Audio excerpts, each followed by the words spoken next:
Muy buenos días a todos los presentes. Mi nombre es Sebastián Zúñiga, director de comunicaciones, y hoy los acompañaré en la presentación del seminario titulado Crecimiento Económico y Productividad, Desafíos y Oportunidades para Chile, organizado por la Escuela de Ingeniería de la Universidad del ALBA.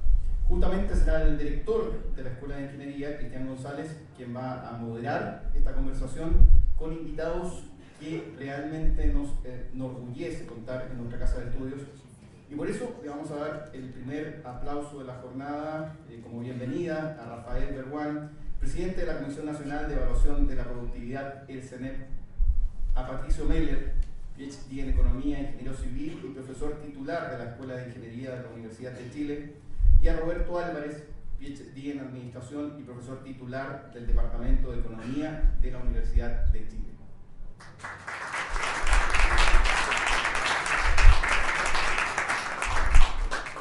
Antes de iniciar esta charla, como es tradición, los invito a ponerse de pie para entonar volar alto el himno de la Universidad del ALBA.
Estimadas autoridades, señora Silvana Cometti, presidente del directorio de la Universidad del ALBA, señor Guido Meller, presidente de la Asamblea de Socios de la Universidad del ALBA, señora Sandra Guzmán Martínez, vicerrectora académica, señor Miguel Lecaros, vicerrector de Aseguramiento de Calidad y Planificación, señor Félix Viveros, director de la sede de Santiago, señora Cecilia Echeverría, decana de la Facultad de Ciencias Agropecuarias, señor Cristian Monkever, decano de la Facultad de Ciencias Sociales y Humanidades, señor Rafael Berguán, presidente de la Comisión Nacional de Evaluación de la Productividad, señor Patricio Meller, profesor titular de la Escuela de Ingeniería de la Universidad de Chile, señor Roberto Álvarez, profesor titular del Departamento de Economía de la Universidad de Chile, estimadas autoridades de la Universidad del ALBA, estimadas y estimados directores de escuela, de carrera, docentes, estudiantes, egresados y egresadas,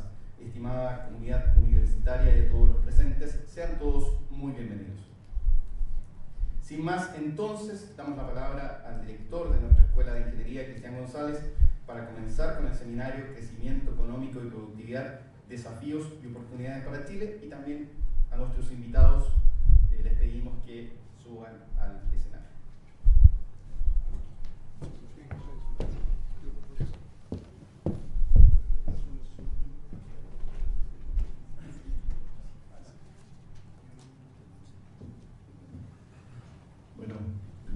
Muy buenos días, agradecer la presencia de nuestras autoridades, directivos, vicerrectores, miembros del directorio, estudiantes. Bueno, me pone muy contento haber podido llevar a cabo esta iniciativa, este conversatorio y por sobre todo contar con estas destacadísimas personas y personalidades en nuestro país. Estamos hablando de economistas de una trayectoria notable y que con mucho placer y agrado consideraron su generoso tiempo para venir a compartir con nosotros. Yo no quiero extenderme más que agradecer la presencia y contarles que tengo una batería de preguntas que pudieran en algún momento guiar esta presentación. No obstante, la calidad y la profundidad académica de cada uno de ellos es probable que me tenga que guardar muchas de mis preguntas. De lo contrario, vamos a guiar de manera didáctica aquí. Destacar básicamente parte de la carrera profesional, ya se ha dicho, nuestro expositor Rafael Verguana, quien conozco y tengo el privilegio de conocer hace muchísimos años ya, doctor en Economía de la Universidad de Minnesota, y ha ocupado una larga trayectoria de cargos tanto en la academia como en el sector privado. Actualmente tiene la enorme responsabilidad de presidir la Comisión Nacional de Evaluación y Productividad, entidad que nace formalmente el año 2015. Yo en esos años por ahí estaba muy cercano al tema de la productividad, pero desde Corfo. Y precisamente cuando el país da un salto importante en materia institucional, lo que hace es formalizar la creación de la comisión, y Rafael tiene el privilegio y la suerte también de participar desde aquellos años. Y ya lleva 2 periodos, entiendo, como presidente, y con todos los estudios que están haciendo, de alguna manera están mapeando la situación económica de nuestro país desde uno de los factores preponderantes para el crecimiento. Respecto de Roberto Álvarez, decir, bueno, economista, profesor titular de la Universidad de Chile, especializado en materias de innovación, exportaciones y, por cierto, en productividad. Tiene una larga trayectoria y numerosas publicaciones en revistas de más alto nivel. Y bueno, presentar a Patricio Meller, eso sí que es más complejo. Pato tiene una trayectoria gigante como profesor, como economista, miembro de CEPLAN y profesor actualmente titular del Departamento de Ingeniería Industrial. No creo que necesite mucho más que decir de él, dado que es ampliamente conocido.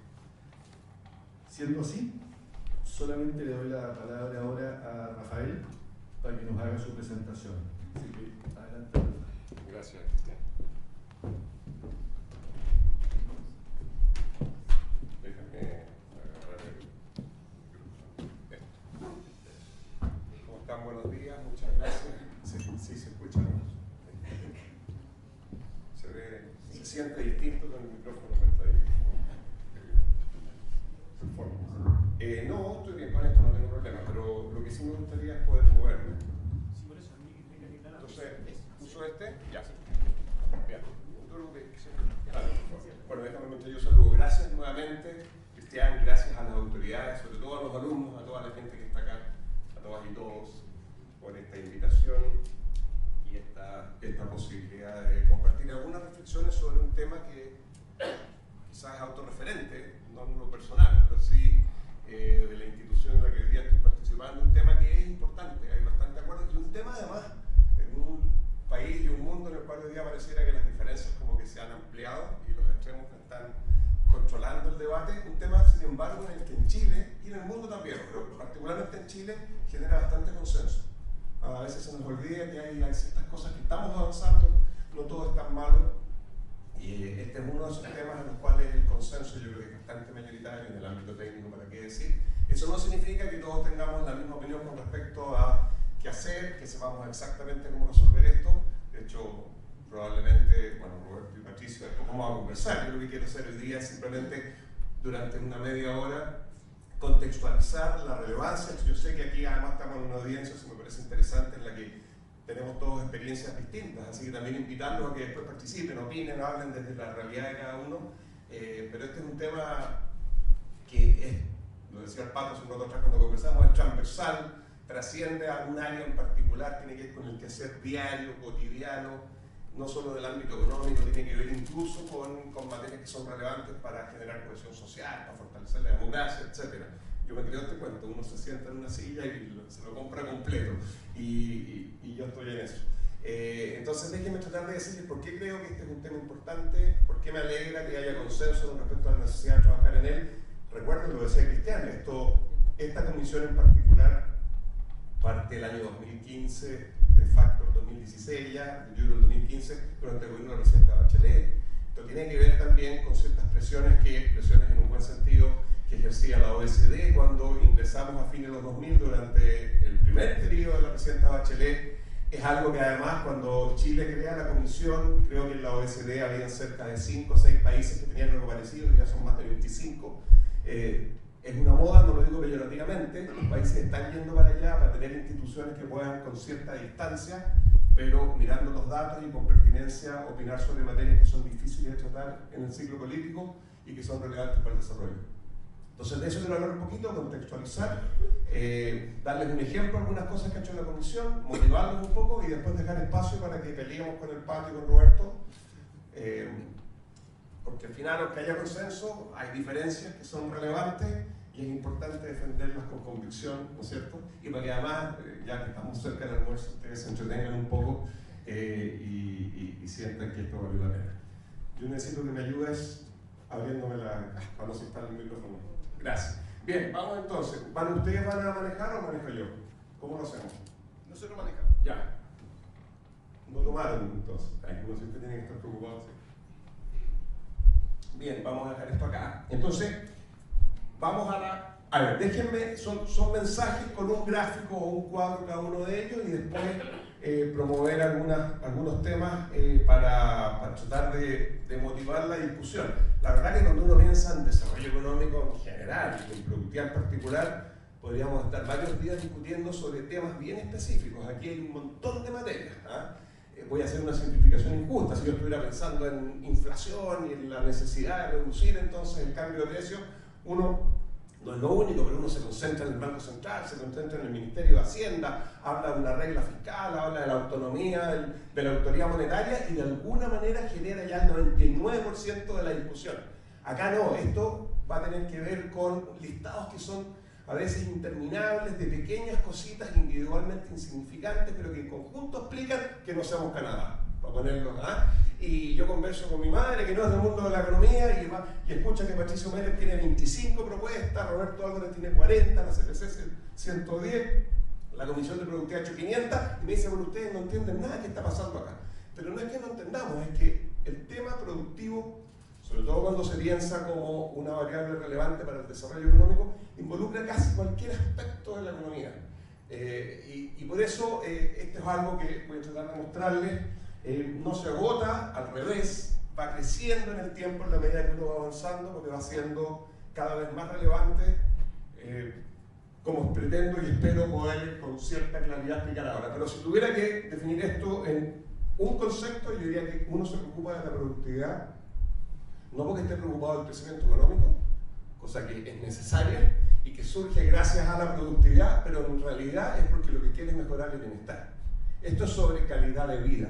Y les voy a dar un solo ejemplo muy básico para que vean por qué. En la próxima lámina, por favor, cuando uno piensa en productividad, piensa en calidad de vida. Esto no está elegido aleatoriamente, pero la bandera chilena, la bandera alemana, probablemente una vez que vi la bandera chilena con ese diseño me pareció muy linda y perdí como 6 horas, más que lo que me tardé en hacer todo el resto de la presentación, en encontrar una bandera alemana que tuviera la misma estética. No elegí Alemania por una razón particular, de hecho yo tengo parientes europeos por todos lados, lo que no tengo ningún pariente alemán, pero les voy a explicar en un segundo más por qué puso Alemania, pero esto podría ser la bandera de Australia, de Canadá, de Japón, y daría lo mismo en términos del mensaje. La primera columna es lo que los economistas miramos cuando tratamos de decir cuántos recursos hay para que uno pueda satisfacer sus necesidades. Y eso que llamamos el Producto Interno Bruto, lo medimos por la población para tener una idea, ¿no es cierto?, de cuánto le tocaría a cada uno, se expresa en dólares. Olvídense de los números exactos, el mensaje que Chile genera en un año por persona, algo que valorizado es 1/3 de lo que se genera en Alemania, más o menos. Ahora, uno produce invirtiendo máquinas, capital, trabajando, dedicándole horas, personas, etc.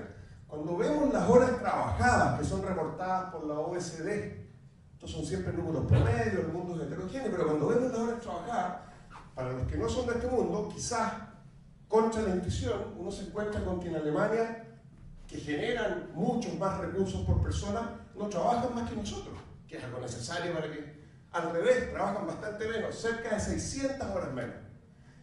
Discutamos sobre bajar la jornada de 45, 40, 36, lo que ustedes quieran.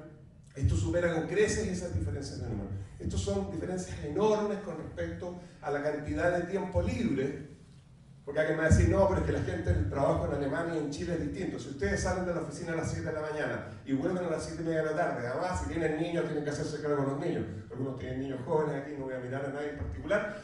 Pero si uno llega a la casa y tiene que estar trabajando, que haya generado o no mucho valor agregado en la pega, no significa que no llega a la casa absolutamente exhausto después de una jornada larga en el metro, en la micro. Entonces, salir de la casa, por ver, uno, el tiempo libre no es estar en la oficina mirando el techo. El tiempo libre es tener la posibilidad de dedicarlo a estar con la familia, con uno mismo, con los amigos, a dedicarse a las artes, lo que sea que uno quiera hacer, el deporte, etc. Bueno, un país como Alemania es capaz de generar 3 veces nuestros recursos, 3 veces trabajando 600 horas menos. Yo podría poner la bandera de Estados Unidos, que es el país más trabajólico del mundo, y esto seguiría aplicando, no con tal nivel de diferencia, porque Estados Unidos tiene del orden de 1.700 horas al año, igual 200 menos que nosotros. Y ese es el más trabajólico.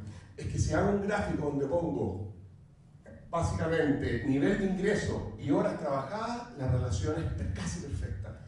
A mayor ingreso, los países se pueden dar el lujo de ir comprando ocio, para ponerlo en.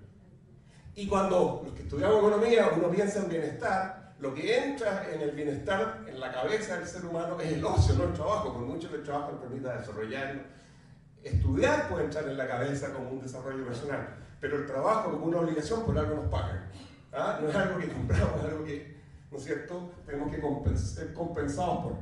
Entonces imagínense ustedes, de hecho les puedo decir que cuando uno va a los países avanzados, no es solo el trabajo, si uno ve la inversión, que es como la otra variable que entra en la función de producción, y aquí esto es un poquito distinto, pero no importa, en general los países avanzados invierten una proporción de su producto menor que los países en desarrollo. Entonces, el mundo desarrollado es uno donde hay muchos recursos, en este caso cuando me comparo con Alemania 3 veces por persona, para bienes y servicios, hay mucho menos horas trabajadas, lo que significa que liberan tiempo para ocio, y hay menos inversión como proporción del producto, lo que significa que liberan recursos para consumo. Mucha plata, pocas horas trabajadas y con mayores recursos destinados a consumo, si eso no es calidad de vida, ¿qué es lo que es? Bueno, yo podría seguir hablando ahora. La verdad que, dado esto, ¿qué es lo que sucede en esos países? Lo que sucede en esos países es que son más avanzados, no porque trabajan más, no porque se sacrifican más, sino que porque trabajan mejor, porque invierten mejor. Y eso les permite acceder a esto que llamamos calidad de vida. Muy cortito, porque se me va a ir la media hora, esto ni siquiera ha empezado, pero si uno se para en el año 1900, ese es el éxito del siglo XX, uno se para en 1900 y una persona típica en Europa tenía un ingreso per cápita que era 1/7 del actual, o 1/6 del actual. Los padres, mis bisabuelos, trabajando en 1900 más o menos, que hay mucha gente joven, pero esto no fue hace tanto tiempo atrás, en Europa tenían 1/6 del ingreso per cápita que tienen los que están naciendo hoy día en Europa, trabajaban 3.000 horas en vez de 1.500 y una expectativa de vida de 42 años en vez de 84. El mundo durante el siglo XX de verdad avanzó porque fuimos capaces de encontrar maneras para aumentar el valor agregado por unidad de tiempo, por persona, por capital, etc. Y eso se transformó en. Y es justamente en esos lugares donde tú te puedes dar el lujo de generar más valor agregado, trabajando menos, invirtiendo menos, donde, por ejemplo, entre otras cosas, respetan más el medio ambiente. ¿Te fijas? Porque degradas menos el entorno, porque necesitas menos recursos para generar la misma. Bueno, y así. Entonces, esto es sobre calidad de vida. Vamos a la próxima lámina. Ahora, la próxima, por favor. Segundo comentario. Esto sí que lo tengo que hacer más rápido que lo anterior. Solo un pinchazo para quedar la presentación, por si alguien quiere. Una foto. ¿Dónde está Chile? ¿Por qué esto importa además y por qué esto va a importar crecientemente en Chile? Acá lo que hice fue ordenar a los 192 países que publica el Fondo Monetario Internacional, último dato oficial disponible, por ingreso per cápita. Tratando de decir, mira, este país es más pobre que este otro. Ustedes ven, el mundo es un lugar muy desigual. La desigualdad no es solo propia de los países, entre países, porque vivimos en un mundo donde coexisten economías en África con ingresos per cápita que son iguales o menores que los que habían hace 2000 años atrás, según los historiadores económicos, en torno a los $500 al año, y países donde el ingreso per cápita supera los 100.000. Como las puntas son extrañas, si nos concentramos en el percentil 10 y el percentil 90, más o menos, para la conversación del domingo en la casa, el mundo es uno donde los países más pobres tienen del orden de $2.000 per cápita, los más ricos del orden de 50.000. Eso es, sí, a grosso modo. ¿Y dónde está Chile? Más o menos en la mitad. Separado unos $20.000 de los más pobres, unos 20.000 de los más ricos. ¿Por qué muestro este gráfico? Porque si lo conectamos con lo anterior, dos cosas. Lo primero, y esta es una simplificación burda, pero es para hacer el punto, más o menos la experiencia de los países cuando están recorriendo esta primera mitad del camino al desarrollo, la que Chile ya recorrió, hay dos cosas que pasan ahí. Básicamente ahí lo que sucede es que hay como un foco en cobertura, en cantidad. Si ustedes conversan con un ex ministro, por ejemplo, de educación del presidente Lagos, concertación hace 20 años atrás, les va a decir, fuimos exitosos, multiplicamos por 6 el número de alumnos en la universidad. Se paran hoy, ven el debate y los cabros jóvenes dicen, pero ¿y qué estamos aprendiendo? Hay una diferencia entre cantidad y calidad, pero es natural que en un país donde nadie estudiaba y tenía acceso a la educación superior, privilegiaras primero que por lo menos. Es lo que pasaría si yo fuera con el Banco Mundial a Haití. No me voy a poner a conversar ahora sobre, no digo que esté mal, pero sobre protección al consumidor. Yo no digo que no tenga que haberla, pero van a haber agendas que van a tener focos iniciales donde ojalá tenga una empresa que respete las leyes, pero por favor, vamos por etapas. El CERNAC financiero es del 2011 en Chile, durante el gobierno del presidente Piñera. Entonces, las cosas se van consiguiendo en la medida que los países van avanzando, ¿no es cierto? En esta primera parte hay mucho foco en cobertura, en cantidad. Cuando ya eres un país que está más cerca del desarrollo, la discusión tiene mucho más que ver con calidad. Siempre habrá desafíos de cobertura, desafíos de calidad en uno y otro, pero hay algo de eso. Y eso tiene que ver con que aquí va a haber un debate que probablemente va a tener más conciencia de la importancia de la productividad que acá. Aquí es más, ojalá produzcan, y acá es, oye, pero vamos optimizando en el margen. Eso significa que esto te exige, por ejemplo, moverte también de un foco que muchas veces aquí tiene que ver como con que exista actividad, estabilidad, la macro juega un rol muy importante, no puedes tener inflación, la economía tiene que tener reglas claras, eso sigue siendo cierto acá. Pero acá es como que primero piensas en eso, aquí ya la agenda se empieza a transformar en una agenda microeconómica, se dice, que tiene que ver con cómo funcionan los mercados, los problemas sectoriales, qué está pasando. Insisto, estoy haciendo una simplificación, el Pato me puede decir después, oye, hace 40 años que nos preguntamos de por qué en Chile la cosa está tan concentrada. Sí, no, digamos, pero ya llega un momento que uno dice, oye, o sea, ¿puede un país como Chile, con $25.000 per cápita PPP, seguir produciendo la mayoría de su actividad en pocos lugares, en pocos sectores y en pocas empresas? O cuando uno ve la experiencia de otros países es mucho más. ¿Te fijas? Pero bueno, acá 3, 4 empresas en los 90, inversión grande en la minería, que yo, de verdad movieron la aguja.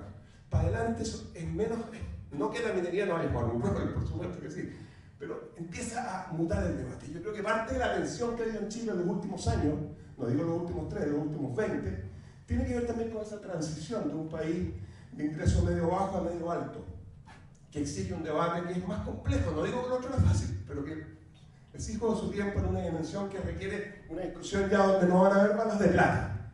Ya, quería plantear eso. Pero fíjense ustedes que por lo que dije antes y esto, si nosotros somos exitosos y nos juntamos 10 años más, estamos haciendo la versión 2.0 de esta conversación, y Chile está más cerca de esa línea roja que entre paréntesis se pican en Alemania, por eso lo decía antes. Pero podría ser Australia, lo mismo, eso es lo que quería decir.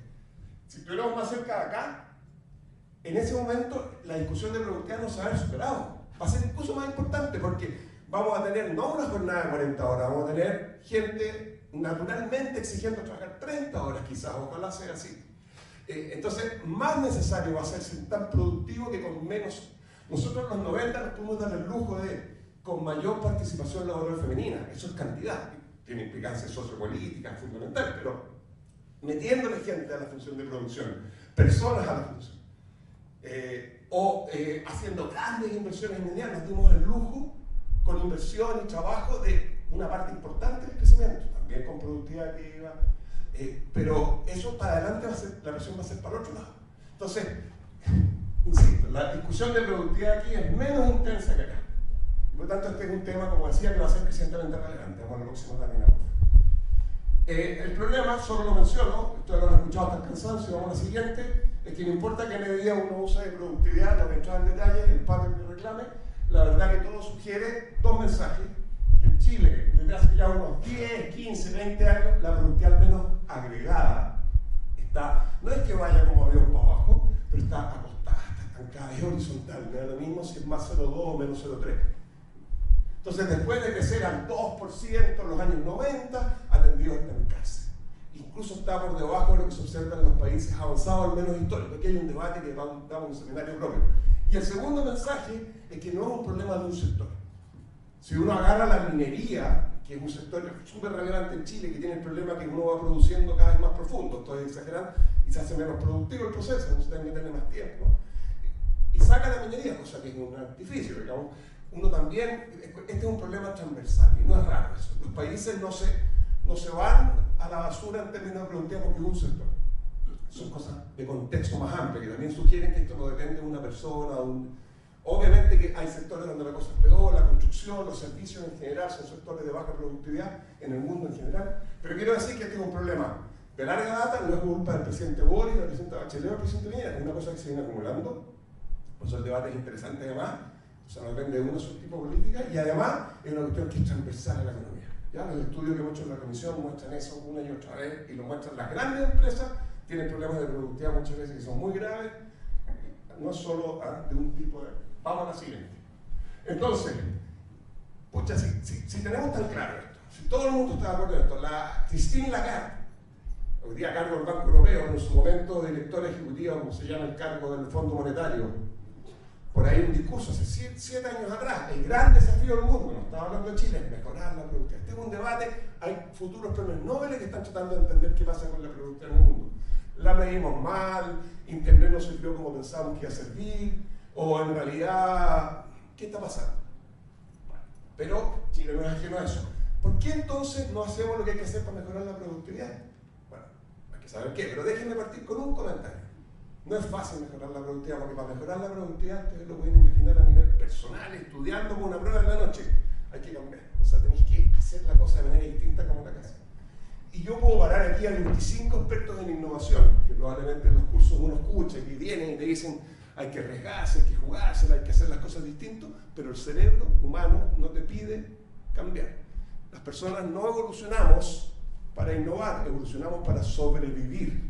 Tenemos una antena que se llama la amígdala, que su rol es identificar peligros, no aplaudir las cosas buenas.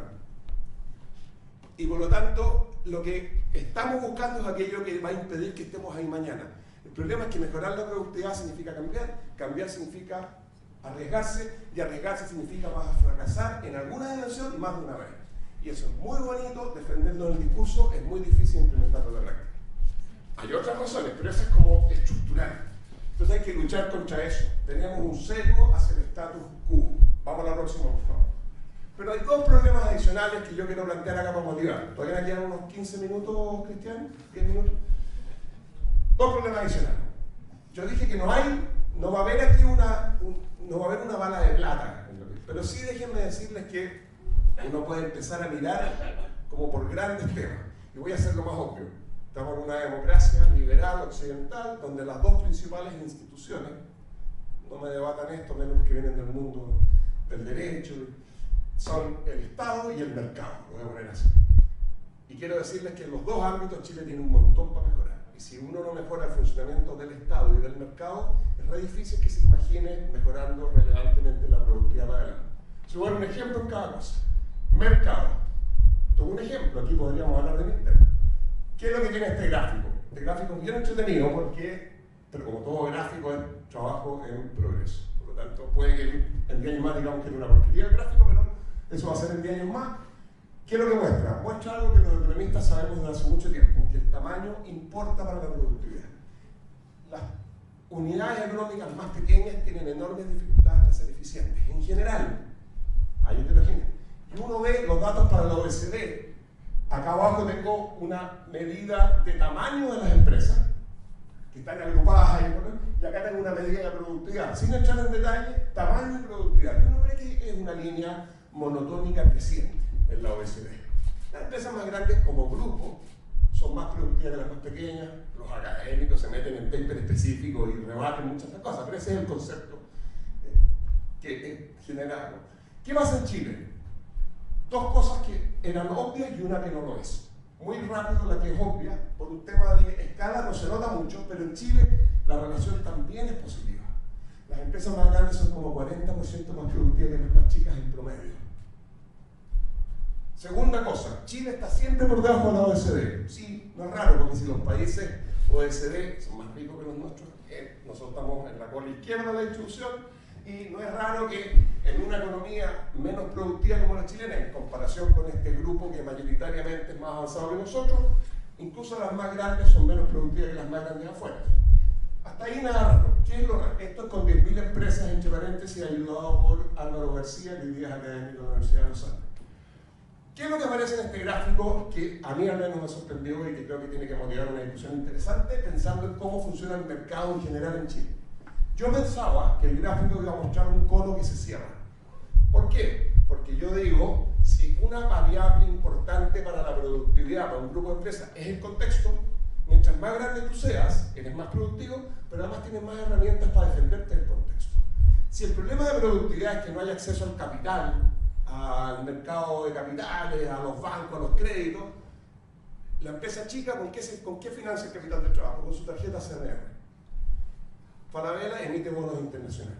Si el problema no es ese, el problema que puede ser, digamos, que es natural que exista, que es más profundo acá en Estados Unidos, supongo, si el problema no es ese, sino que es de capital humano, yo esperaría que si la capacitación, el CENSE no funciona, estoy tirando cuestiones, cada una de ellas es un paper en sí mismo. Si el CENSE, bueno, la empresa pequeñita depende de el conocimiento que trae el trabajador para que funcione en la empresa y genere valor agregado. Falabella contrata gerentes uruguayos, chinos o lo que sea, los ve internacionalmente y los trae.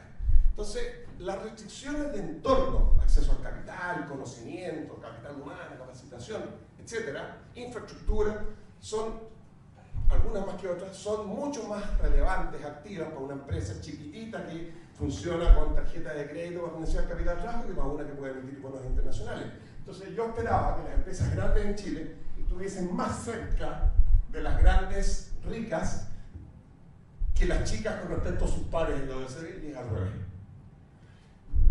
Alguien me puede decir, voy a hacer un comentario para que alguien me puede decir, no, pero es que, bueno, ¿cómo es posible? Una empresa grande acá, ¿por qué va a estar acá si puede estar allá arriba? Vuelvo al punto anterior.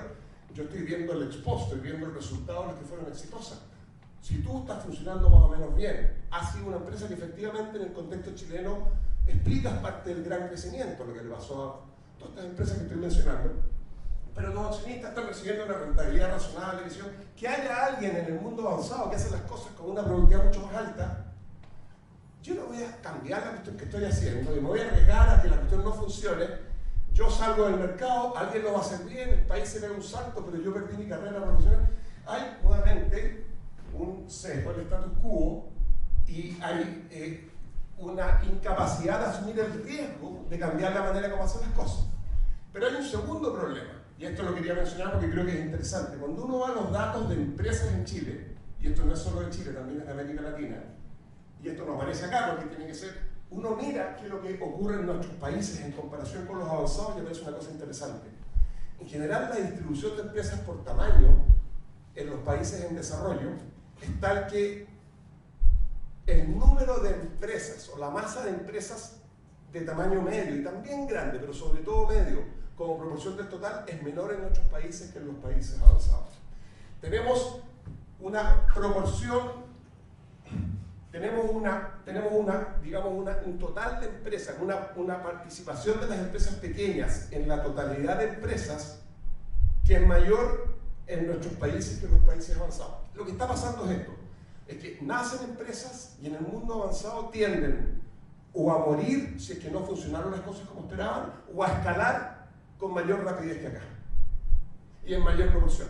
Lo que al final significan los datos, y esto también es debatible en el mundo académico, pero parte de la discusión, que hay una parte media de la distribución que no está. El BID, por ejemplo, habla del missing middle, como que nos falta una clase media empresarial, para ponerlo así en un lenguaje como de columna en diario. Otros dicen, no, nos falta una clase media, falta una clase media y una clase alta. En realidad lo que pasa es que hay muchas cosas. Entonces, ¿qué es lo que pasa que las empresas pequeñas no escalan? Bueno, ese es un debate que da para cada uno de ellos un paper. Pero al haber pocas empresas acá, hay menos desafío para las empresas que están acá, porque al final las grandes no van a cambiar las maneras de hacer sus cosas, no van a arriesgar nuevos procesos productivos, no van a tratar de cambiar la tecnología, porque una que es de las chiquititas la está molestando, es porque la que está en el medio la está amenazando que la va a sacar si no lo hace. Estas cosas son heterogéneas, hay sectores donde una empresa pequeña puede sacar una grande, como ha pasado con Falabella y el comercio, pero en general es un problema. Tenemos un problema de que nos faltan empresas en la mitad de la distribución que provoquen a las grandes y las obliguen a hacer cosas que no quieren hacer. Esto es otra manera de decir que aquí falta competencia en el mercado, en términos generales. Ya, vale. Inviten a Andrea Butelman para que les hable 4 horas de cuáles son todas las prácticas que tienen las empresas grandes para impedir que las medianas existan o las chicas crezcan, y es un problema mundial, no solo en Chile. Pero en nuestros países tienen más efectos esas prácticas que en el mundo avanzado. Se fijan que yo no estoy hablando acá de que están coludidas estas agarrías, no es un delito con el curso de implicancia de cárcel, sino estoy hablando de técnicas económicas para defenderse del que te va a desafiar. Próxima lámina. O sea, el mercado tiene enormes problemas en nuestro país, como concepto general. Segunda lámina, la otra institución, el Estado. La OECD se ha cansado de decirnos que no tenemos un sistema de evaluación de políticas públicas suficientemente estructurado. ¿Hay evaluación en Chile? Hay evaluación. Una institución del tamaño del Estado, de la relevancia del Estado, que básicamente no evalúe como corresponde, de manera exhaustiva, sistemática y estructurada sus políticas, es como que uno estuviera caminando con los ojos cerrados. Estamos discutiendo una reforma tributaria que al menos yo pienso que es necesaria, pero no sabemos qué pasó con la reforma tributaria del 2016. Entonces, uno quiere eso no para cortar cabezas, no para acusar a alguien, sino que para aprender de los errores y no hacerlo de nuevo. ¿Hacemos evaluación en Chile? Un poquito de evaluación ex ante.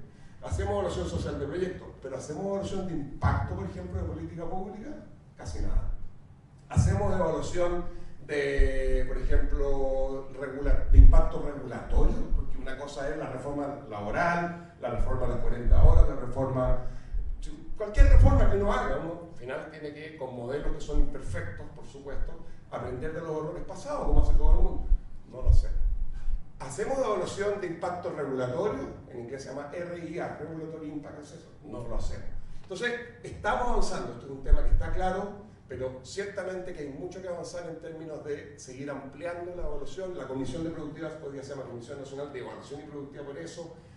Hay una agencia para la calidad de las políticas públicas que fue presentada por el Ministerio de Hacienda que ya está en el Congreso, cuyo objetivo es fundamentalmente ese. Entre paréntesis, perdón, solo un segundito, y esto yo estoy en una institución que es pública, pero es independiente, pero igual obviamente uno tiene una relación con las autoridades de lo que están haciendo. Yo no sé, a pesar de todas las críticas que hay al gobierno actual en términos de política económica, no había tocado en Chile que tuviéramos 2 proyectos de la relevancia del tema de permisos, por su ampliación, complejidad, 70 instituciones para inversión en economía y la Agencia para la Calidad de las Políticas Públicas, que ha sido un proyecto que todos han querido empujar en los últimos 20 años, que estuvieran en algún momento juntas, con el nivel de avance que ya tienen, de consenso que hay, porque también uno dijo su tiempo, y con posibilidad real de estar terminado antes que termine el gobierno, más allá de las diferencias de detalle. Si esas 2 cosas ocurren, aunque la típica mirada del empresario, ¿no es cierto?, está haciendo una caricatura, injusto, aquí no pueden venir a defenderse, pero ¿está saliendo Chile en el mundo de esto o solo acá? Si no, controlo el lenguaje. ¿No está saliendo? Sí está saliendo. Privado. Entonces, reclaman, se asustan, pero la verdad es que si resulta el proyecto de permiso, con las imperfecciones que pueda tener, que ojalá que el Congreso lo mejore, y resulta el proyecto de Hacienda de la Agencia para la Calidad de las Políticas Públicas, son 2 cambios gigantescos en el sistema económico chileno en términos de rayado de cancha, de verdad, y no porque los otros no quisieran hacerlo, porque bueno, se dieron las cosas, y qué bueno que tenga un ministro de Economía y Hacienda que lo estén empujando con fuerza, porque va a ser un avance relevante. Entonces, falta competencia, no evaluamos las políticas, difícil, avancemos.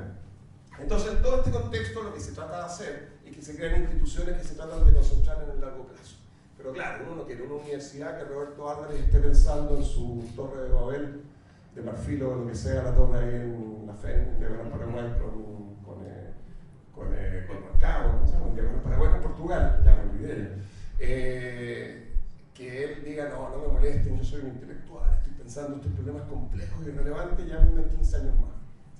Bueno, tiene que tomar decisiones ahora, hay una discusión presupuestaria, etc. Entonces, se crean estas instituciones que tienen un rol parecido a la cosa académica, tienen que ser técnica, mirar los datos, pero tienen también una responsabilidad de estar conectados con el ciclo político, pero no tanto como para que se transformen en el ciclo político, y lo que buscan es tratar de apoyar haciendo hallazgos y recomendaciones en materias que le solicita el Ejecutivo. Entonces, no lo inventó Chile, esto es australiano, neozelandés, y hoy día existe, insisto, como en 25 países con distintos nombres. Entonces, tú sales de este problema de productividad que exige que un gobierno tome decisiones que implican costos inmediatos. La cabeza te dice, no quiero cambiar, pero hay que hacer esto, tenemos susto. Reformas laborales en el Estado, cualquiera de estas cosas. Beneficios futuros, porque uno los cambios no siempre funcionan. Si funcionaran a la primera, pues no, entonces son costos inmediatos seguros, beneficios esperados futuros para el próximo gobierno. No hay balas de plata. ¿Cuál va a ser el titular del diario? ¿Cuál de las 300 medidas que han mencionado? Además, grupos de interés. Está la cabeza, pero también están los que están acostumbrados a lucrar, sacar rentas de lo que se ha hecho siempre igual. Y no voy a dar los ejemplos emblemáticos del cabotaje y los notarios, para no ser latero, pero que van al Congreso, que presionan, que ponen dudas, que no permiten que las agendas avancen. El sistema de obligaciones económicas, que es básicamente tener datos disponibles para las autoridades de manera suficientemente asertiva, está parado hace 20 años que van a cumplir cientos de presentaciones de técnicos como el Paco y Roberto y no han logrado nada. La comisión tampoco ha logrado nada porque la productividad sigue estancada y ya por 8 años haciendo recomendaciones.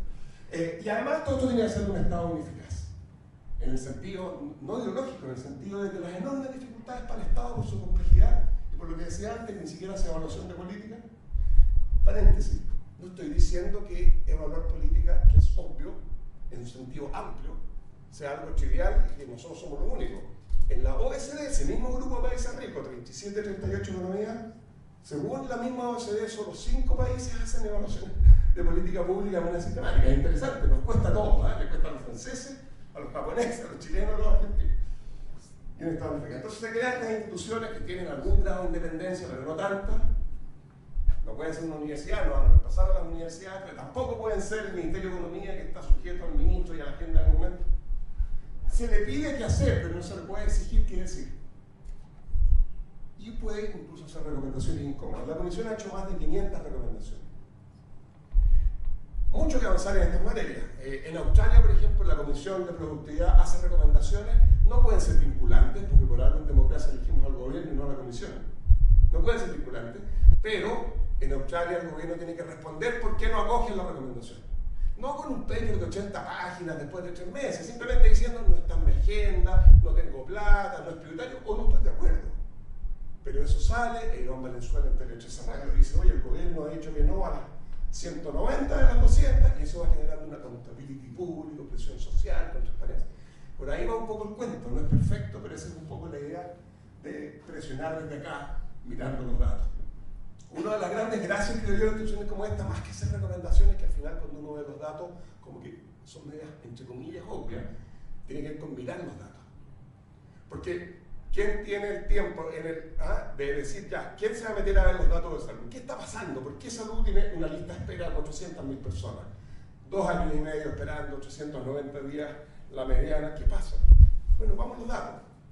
Aunque no lo creamos, el Estado no lo sabe. El Ministerio de Salud no lo tiene claro, porque esto requiere durante un año sentarse a mirar con calma, no 4 años para el paper, pero tampoco 3 días. Ni una tarde, como haría algún think tank por ahí cuando va al Congreso a plantear del lado, izquierda, derecha, si plántense. Está desapretando lo mismo. Son todos iguales. No, esto requiere cierto balance, que yo no sé cuál es, digamos, el punto óptimo, pero entonces uno ve los datos, y es cuando uno ve los datos donde empiezan a aparecer cosas. Les quiero dar un solo ejemplo, y terminar con un par como de ideas que yo creo que, porque al final, de verdad, que uno podría elegir 1000 temas, Pato, hablar de 300 cosas distintas, quizás Roberto se quiere meter en temas de comercio, todo eso importa. Yo elegí algunas cosas que me parece que como que dan la idea de lo que pasa. Entonces, quiero darles un ejemplo. La Comisión ha publicado 25 informes, todos están en la página web, pero hay uno que me parece muy bonito, un área, porque no es tan evidente ex ante, que es el tema de la salud. Porque uno cree que, te voy a meter a trabajar en participación laboral femenina, en innovación, todas cosas claves. ¿No es cierto? El sector minería, veámoslo, obviamente. Pero salud.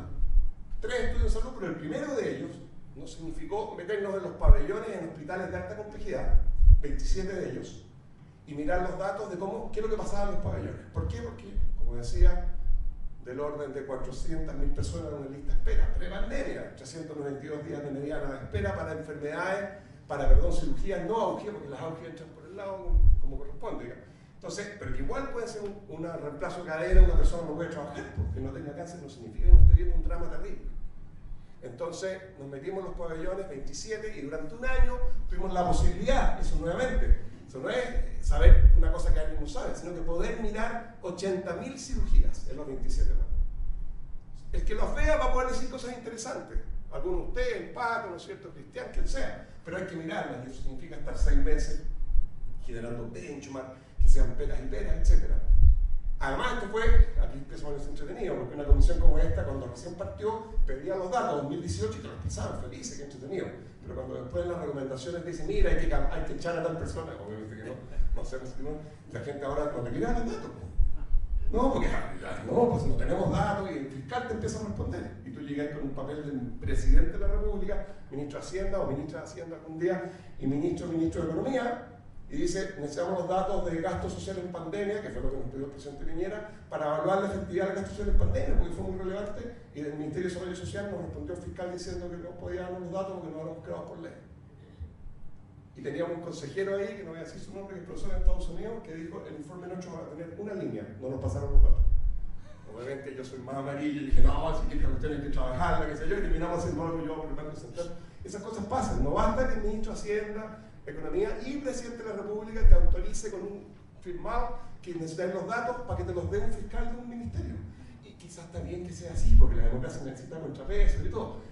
Pero ahí empiezan los problemas, acceso a datos, ser creado por ley. Bueno, no importa, déjenme en 2 segundos mostrarlo de salud, porque para la gente, además sé que hay gente de salud acá. Pero esto tiene que ver con un mensaje que quiero transmitir. Mira, solo porque es interesante, vimos, los pabellones funcionan de 8 a 5, horario institucional, 80.000 cirugías, en promedio parten a las 8:40, aunque empiezan a las 8 y terminan a las 3:20. ¿Por qué parten a las 8:40 y no a las 8? Joe Ramos, si estuviera acá, diría por qué no parten a las 7 o a las 6. Si a mí me van a operar a las 4 de la mañana y me van a operar con una persona que comió, que sabe, las máquinas no descansan y la persona se está disponible, necesito 400.000 personas esperando 892 días. ¿Por qué tiene que ser de 8 a 5? No importa. No entremos en esa discusión, que es relevante, pero dejémosla de lado. Aceptemos esta regla, pero partimos a las 8:40, ni siquiera a las 8. Y terminamos a las 3:20, no a las 5. Esto es porque las pegas son secuenciales. Mientras no esté listo el pabellón, no pueden empezar a dar la cirugía. De hecho, algunos parten a 8:15, otros 9:36. Esto es porque, como es hasta las 5, si tú recibes una cirugía después de las 4, hay alguna, esta es heurística, alguna probabilidad, según el equipo, de que tengan que quedarse más allá de las 5. Entonces, vamos, 3:20 es el número que les funciona con alta probabilidad de estar terminado a las 5. No, esto no es, ¿no es cierto? No es cómico, digamos, esto es bien dramático. Estamos hablando de algo que es más importante que la salud para calidad de vida. Resultado es que 53% del tiempo los pabellones están siendo utilizados, 45% del tiempo están desocupados. Y eso significa 3,3 cirugías por día. 10% de este problema es porque no se presentan los pacientes. Y no se presentan los pacientes, parte porque tendrán problemas, porque las cosas ocurren. Hay gente que no pudieron, que murieron en el proceso esperando, otra gente que se les olvidó, pero el sistema prequirúrgico, el seguimiento del paciente, el acceso a datos que está actualizado y digitalizado, no quiero ser injusto, pero en muchos lugares brilla por su ausencia. Y no es que no se ha invertido en sistemas, es que no se ocupan. Estoy solo tirando cositas así y no es para criticar, es como para hacer una decisión cruda, descarnada de un tema tan importante en un país que hace un esfuerzo y que tiene conciencia de esto. Vamos a la próxima lámina. Comentario. Esto nada más que porque es anecdótico, sí, 2 minutos y disparo. Gracias. Gracias. No se pueden dar nombres, pero acá es por sectores, zona centro y zona sur. Del mismo ejemplo anterior. Los hospitales, 8 de la mañana, 5 de la tarde, es cuando tienen que estar funcionando. Fíjense que tanto en la zona centro como en la zona sur, a las 11 de la mañana están los 100% de los pabellones siendo utilizados. Se está haciendo cirugía. 11 de la mañana.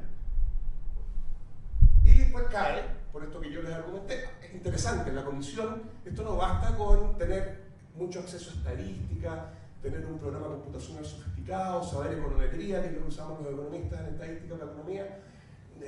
No basta con eso. Aquí la parte cualitativa es súper importante. Por ejemplo, en este estudio hubo más de 250 entrevistas entrevistas cara a cara, tienen el problema que son caso a caso, pero cuando 60 personas a las 140 te repiten una misma cosa, y ese dato no va a estar en una serie que alguien publique. Entonces no todo es mirar, hay cosas que hay que hacer, es bien intensivo el tiempo.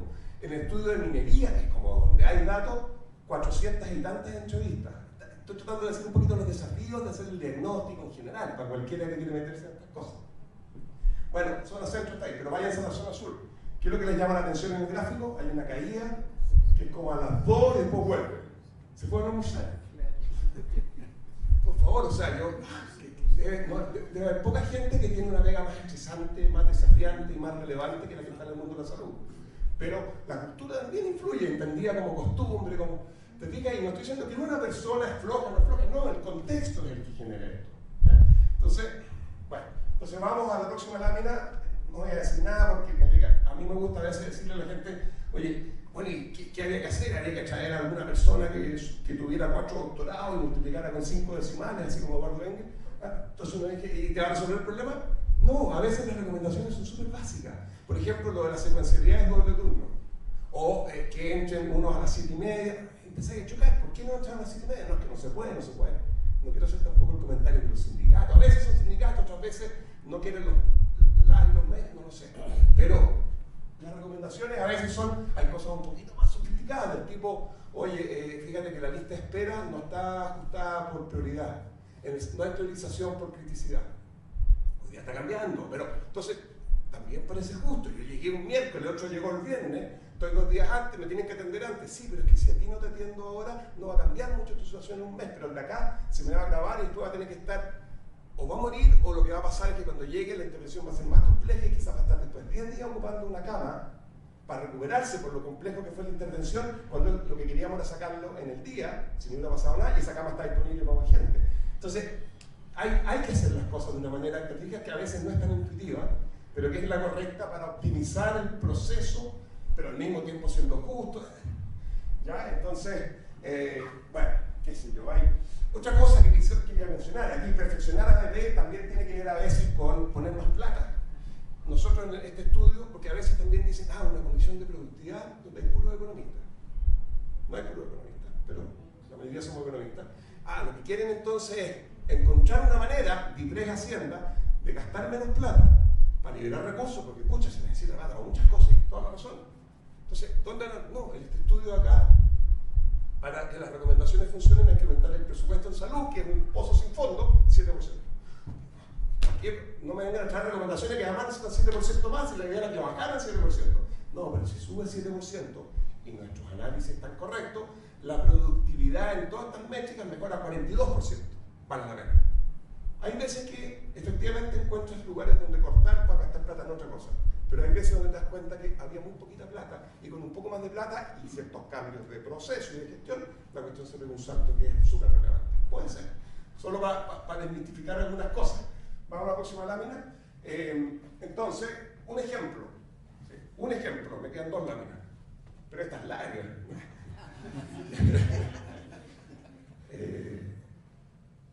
Un ejemplo, nuevamente, porque al final también uno dice, oye, esta cuestión es sobre, no sé, agarrar un mercado que es muy competitivo, 2 empresas se sacan los ojos por 1%. Los márgenes. Acá no. En el mundo de la productividad y particularmente política pública, cuando una cosa cambia la manera de hacer las cosas, las modificaciones pueden ser de 40, 50, 70%. El Ministerio de Salud hace pocos meses empezó con un programa que se llama Centro de Resolución Regional. Y la presentación de ellos en marzo pasado, el Ministerio de Salud dice, en la primera lámina dice, esto se basa en los estudios de salud que ha hecho la comisión, estoy diciendo claro. Y estamos acogiendo 20 de las 24 recomendaciones. ¿Ya? Así que empiezan a aparecer los primeros y son Hospital Padre Hurtado, cositas así puntuales, como estudios de casos. Así. La Católica firmó un acuerdo con el PIT y está trabajando en un proyecto en el Padre Hurtado. Y los otros centros de resolución creo que partieron con 4 ideas de ampliarlo a 20 y tantos. Los resultados de la Católica, implementando el mismo tipo de cosas, los turnos, la priorización, es que después de un año, reducciones en los indicadores relevantes, por ejemplo, de uso de pabellones que hicieron 47%. Nuevamente, estas son cosas, entonces, es pasar de 3,3 a 5,1, no así no es mucho. La lista de espera se reduce inmediatamente en 30%. Se vuelve a llenar. El porque es infinita la demanda por salud y mucha gente no llega nunca a la lista de espera porque cree que no la van a atender, se va a un sector privado y se endeuda para el resto de sus días o se muere en el proceso. Entonces no se trata de eliminar la lista de espera, pero se trata que no estés 892 días esperando, sino que estés 180, por ejemplo. Ese tipo de cosas, ¿ya? Y entonces, estos son simplemente recortes de diarios de los últimos 2 meses, para mostrar que además los impactos pueden ser gigantescos. Pero fíjense lo que está implícito acá, lo voy a decir en lo que viene ahora. Vamos a la última lámina. Entonces, para cerrar, y perdonen que me extendí, no sé qué hora es. 12:25, estoy casi listo.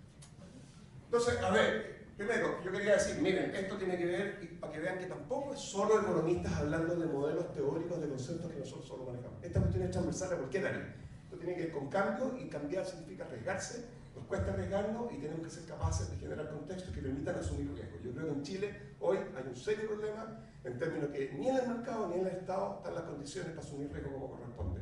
En términos de que, por ejemplo, la regulación de permisos, que es absolutamente esencial, no tiene incorporado para la inversión, porque uno está resguardando bienes públicos protegidos por la razón correcta, pero no aplica proporcionalidad en el instrumento, por ejemplo. Entonces, claro, si tú un proyecto de 4.000 millones de dólares que pone en peligro toda una región, o la seguridad nacional, o la salud, les va a aplicar los mismos criterios al que quiere poner estos carritos como hay en Washington DC, llenos con sangre, que aquí hasta hace pocos años atrás no existían, porque el Ministerio de Salud no los permitía. Porque la gente se iba a enfermar, porque no había conexiones, pero en Washington uno veía a los ministros y presidentes de la República comiendo los sándwiches en el país más rico del mundo. Hay problemas de proporcionalidad. Chile tiene un problema cultural con el riesgo en el sentido que es re fácil decirlo, pero cuando hay que explicarlo. Y en el Estado es más difícil asumir riesgo, porque como no hay evaluación, la evaluación no es para echar, la evaluación es para identificar problemas y reoptimizar. Y cuando eso es así, tú te puedes dar el lujo de arriesgarte, porque tú sabes que si la cosa no funciona, van a existir las herramientas para entender por qué no funcionaron. Si no, obviamente que lo que más conviene es no hacer nada. Entonces los funcionarios públicos estamos entrampados en un mundo en el cual arriesgarse es imposible, los incentivos no están, y sin riesgo no hay posibilidad de mejorar las cosas. Entonces quería hacerles un primer comentario de cambio, riesgo, condición. Segundo, mucho de lo que he dicho no es sobre traer a este experto de Harvard que aprendió una cosa que nadie sabía con un lenguaje, no sé qué cosa. Es sobre gestión, sobre proceso.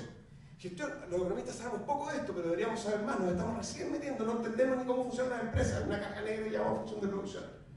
Entonces, aquí hay un tema que es bien interesante, como en todas las áreas, sea la Coca-Cola, o sea una empresa que está partiendo, sea el Estado, o sea un sector competitivo, la gestión siempre, o sea, mucho de esto es mucho más sobre gestión que otra cosa, en un sentido amplio. Y no basta con digitalizar y poner los sistemas, porque si no lo ocupáis, es como cuando nos contaban la historia que llenaron de computadores en el sur una vía, pero los cabros no podían enchufar con la electricidad, no tengo idea, o porque los computadores estaban mal asignados. La gestión es súper importante, y esto muy cortito. Alumnos, claro, acá no hay gente del mundo de la ingeniería comercial, pero a mí se me acercan alumnos de ingeniería comercial y me dicen, profe, la embarré, tendría que haber estudiado economía. Porque yo me di cuenta que la política pública no está estudiando administración. Se necesita más gente de administración en el Estado que economistas. Si ya con el Patio y Roberto y yo un poquito ya es suficiente, no queremos más competencia. Pero se necesita gente que sepa gestión. Y eso va a mejorar de manera muy relevante la capacidad de que el Estado haga las cosas pronto y bien.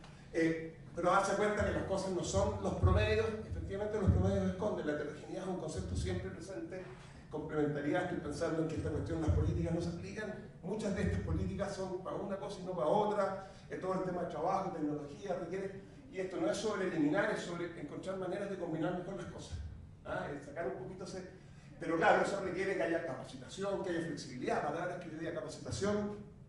Tenemos un censo que desde el 2011, Comisión Larrañaga, se sabe que es fallido. Nosotros lo estudiamos después, 10 años después seguían los mismos problemas, ahí está, no se resuelve, hay que entender por qué, cuál es el grupo de interés que para esto, qué está sucediendo, el curso promedio son 22 horas, no hay pertinencia laboral, no está conectado con las necesidades de las empresas y además las cosas están cambiando todos los días.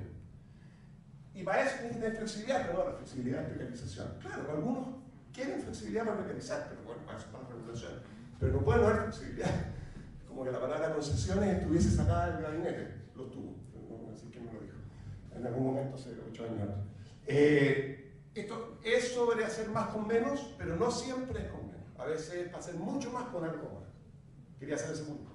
Pero claro, para que esta cuestión funcione tiene que haber evaluación. La evaluación no es solo saber qué está pasando, también genera confianza. Si yo evalúo el Estado, sé lo que está pasando con las políticas, la gente tiende a... Hoy día lo que sucede es que como no se evalúa, cada uno puede tener su propia historia. Y muchos critican simplemente por intereses personales o ideológicos, y no porque de verdad tienen una evaluación objetiva de lo que pasó.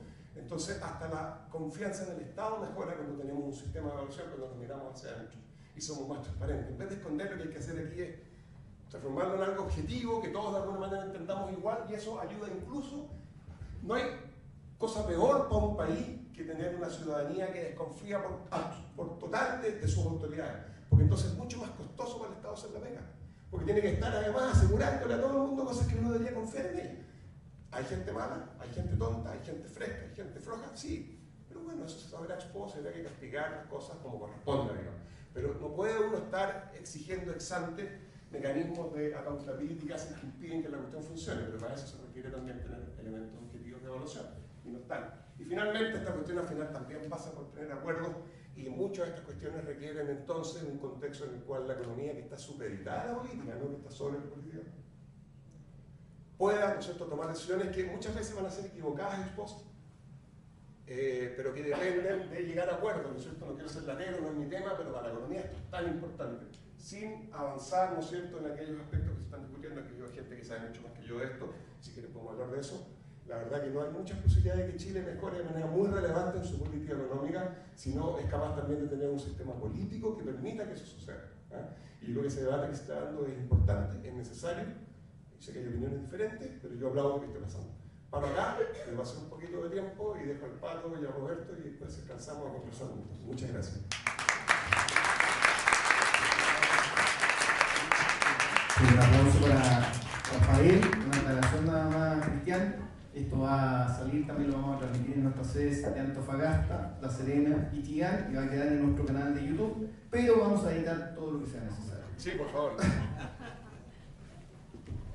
Muy cortito, solamente señalarles, agradecerle a Rafael su tan didáctica presentación. Me imagino cómo disfrutarán y usarán los alumnos, porque realmente muy entretenido, muy provocador. Solo decir que un ejemplo real, vivido, y que a Rafael, que dio mucho énfasis al tema de evaluación de impacto. Recuerdo el año 97, muchacho todavía, se me ocurre plantearle al gerente general de Corfo, de la época, que debiéramos hacer con los fondos de innovación una evaluación de impacto. Y me dice, ¿y para qué sería eso? Y le dije, para que podamos navegar un poquito más claro respecto, si quieres, más técnicamente, para decirle al Ministerio de Hacienda que lo que hacemos es muy rentable.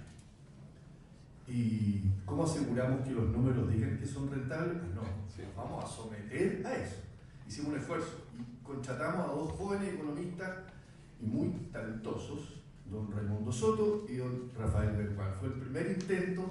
Lamentablemente los números nos permitieron hacer una buena autocrítica, pero no se dio la posibilidad de divulgarlos de manera extensiva. Y ese es un tema de captura dinámica que tienen obviamente, que las instituciones no quieren ser evaluadas y muchas veces se resisten. Y el otro problema que teníamos, con esto termino, del 100% el costo de hacer el estudio, 70% fue tratar de conseguir datos. Y ese es un tema que quienes hacen econometría como Roberto lo viven a diario. Hay mucho que avanzar en eso. Para que sigamos entretenidos, le doy la palabra a Patricio, que nos va a presentar sus comentarios a partir de algunos hechos estilizados en materia de productividad.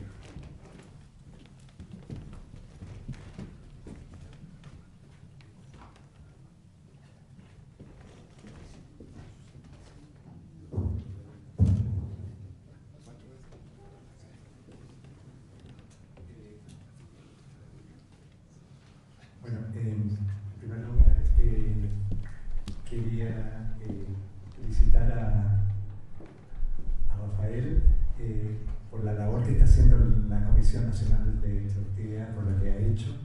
Yo creo que la Comisión Nacional de Productividad está cumpliendo un rol que no estamos cumpliendo en las universidades, y que quiero destacar la gestión de esta comisión con Rafael a cargo. Encontré la presentación muy buena y lo que voy a plantear acá, yo anticipé, para que vean ustedes lo que pasa con las predicciones de la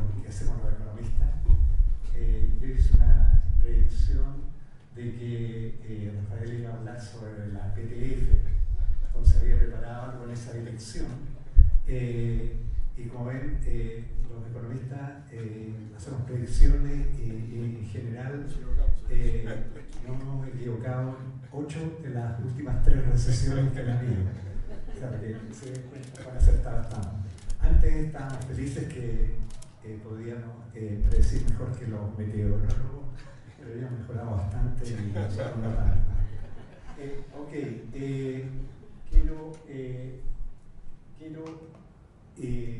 Voy a omitir algunas diapositivas. No, por favor, la anterior. Y quiero dejar la primera parte de arriba. Paul Krugman, premio Nobel de Economía, dijo una frase que todos repetimos, que la productividad no lo es todo, pero en el largo plazo es casi todo. O sea, es bastante central que nos preocupe. ¿Y qué es la productividad? Eficiencia en el uso de los factores productivos, trabajo y capital, en el proceso productivo. Y hay 2 conceptos distintos.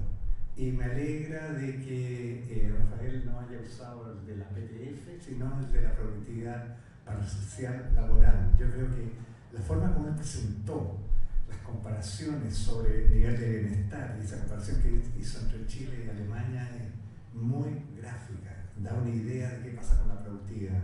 O sea, cómo acá trabajando un 60% más de horas que los alemanes, producimos un tercio de lo que ellos producen. Es una cuestión de fondo. Y eso obviamente afecta a la calidad de vida y afecta el ocio. Oye, saltémonos esta y la siguiente, y la que sigue, esa también. Y aquí, esto es lo que quiero plantear, algo que con énfasis distinto a lo de Rafael. Complementario a lo que él planteó, pero es una mirada diferente. Quiero hablar sobre las exportaciones de recursos naturales. El primer mito que hay sobre los recursos naturales, que vienen expertos extranjeros que nos dicen: Chile está exportando la misma canasta que hace 30 años atrás. ¿Cuándo van a producir algo distinto de los recursos naturales? Y aquí, en este sentido, hoy en día, el 90% de la canasta que exportamos está basada en recursos naturales. Pero, voy a usar un ejemplo, la fruticultura, para mostrar que es un sector ideal para comprobar que este mito sobre los recursos naturales es erróneo y falso. Chile principalmente exportaba uva y manzana hace más de 30 años atrás. Y hoy exporta más de 20 tipos de fruta en montos importantes, más de 50 millones de dólares por año. Les quiero mostrar el próximo gráfico, en el cual, en este gráfico, ahí ustedes tienen qué es lo que exportaba Chile en 1986, el tamaño de las esferas representa el valor de esas exportaciones. Y 30 años después, en el 2016, ustedes ven cuánto han crecido las esferas en lo que se exportaba antes, pero miren toda la variedad de otras cosas que estamos exportando. Y aquí, sin hacer ningún test econométrico o estadístico, visualmente, ¿son iguales las 2 canastas exportadoras? ¿Se ven la misma? ¿Tienen alguna diferencia? Obvio. ¿Y dónde está algo muy importante que ha hecho Chile en su sector exportador? Por favor, la próxima. Miren, ¿cuál es la participación y el lugar de las exportaciones de fruta fresca chilena a nivel mundial? Esto en 2019, y ustedes ven cerezas frescas. Miren la cantidad que representamos, 43%. En primer lugar, ven las uvas frescas, también estamos todavía en primer lugar, pero perdiendo importancia relativa. Tenemos ahí los arándanos, las nueces, las manzanas frescas, durazno, kiwi fresco, avellana, sin cáscara, palta. Noten esto a nivel mundial.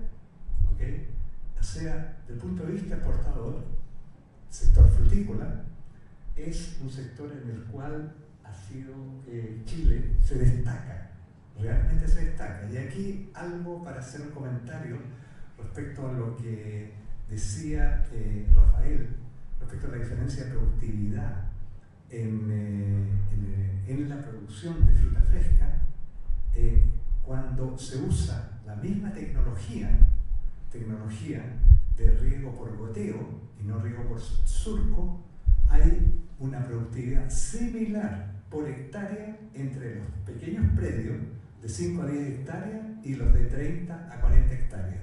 ¿Ok?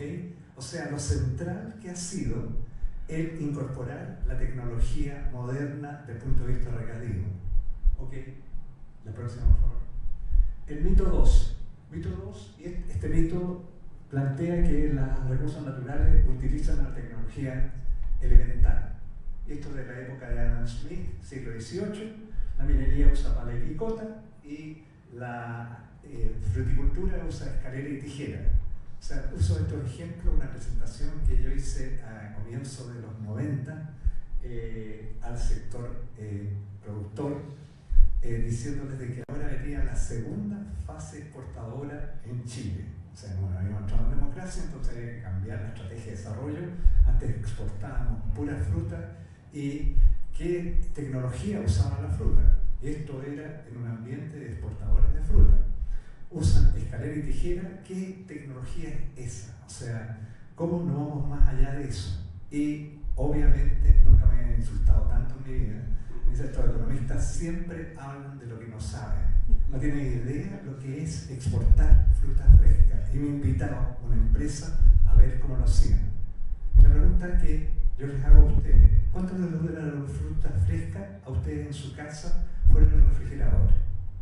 ¿Le alcanza a durar 3, 4 días? ¿Pasa la semana? En absoluto. ¿Ok?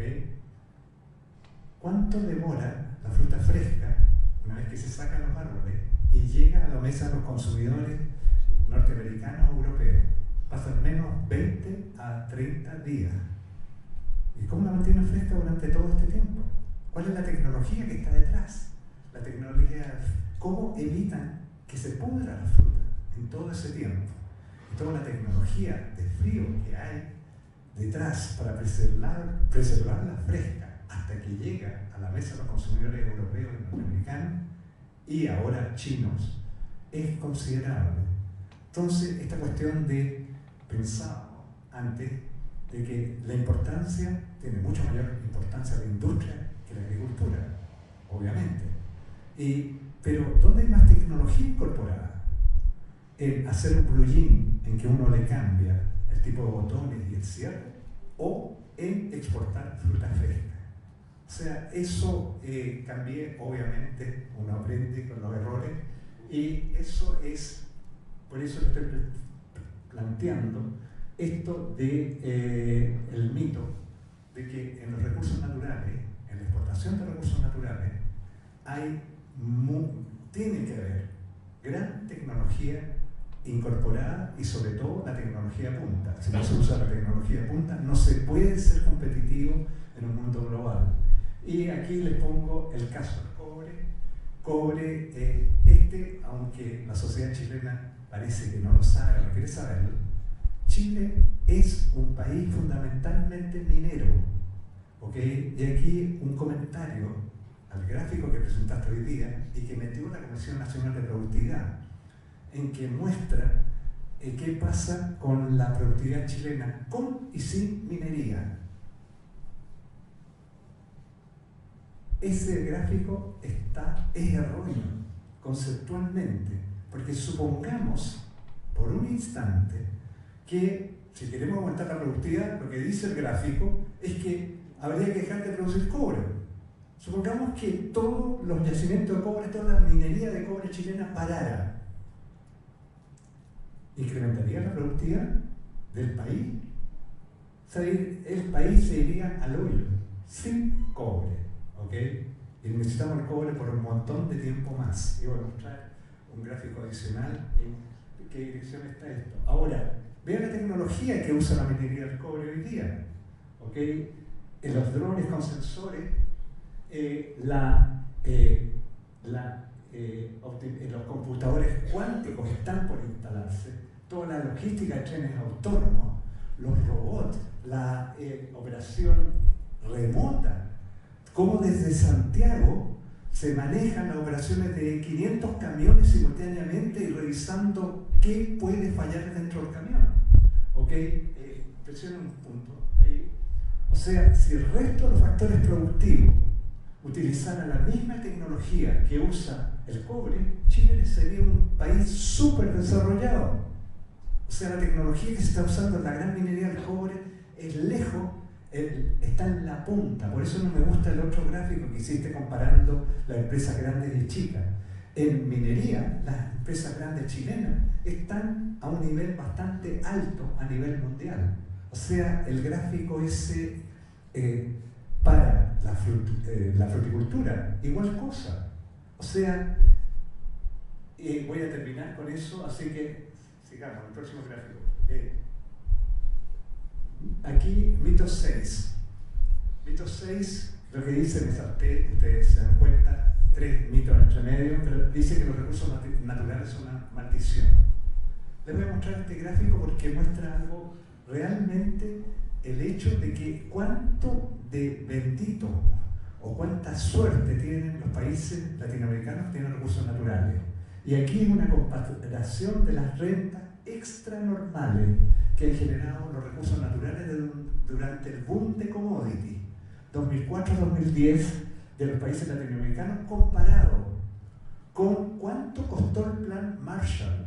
El plan Marshall 1949-52, después de la Segunda Guerra Mundial, que involucró la reconstrucción de Europa, ¿ok? Y en dólares constantes, y ahí está señalado la línea roja, esa muestra el primer rectángulo a la izquierda, le muestra cuánto costó el plan Marshall para la reconstrucción de Europa.